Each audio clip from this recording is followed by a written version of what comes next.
This tax deduction was so crazy, even I had to think.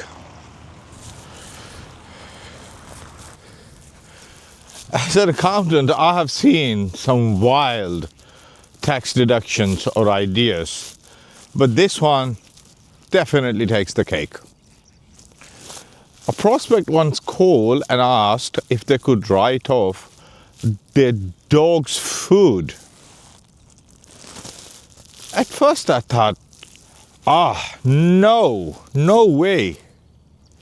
But then they explained to me that they're running a security business and this dog is a trained guard dog.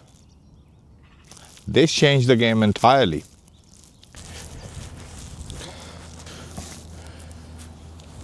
It turns out that in some cases, when your animal is used exclusively for the business, it can be a legitimate tax deduction. But before you start claiming your pet's food as legal tax deduction, be very, very careful that it meets all the legal criteria. Otherwise, hello, tax office? What is the weird tax write-off that you have heard of? Comment below.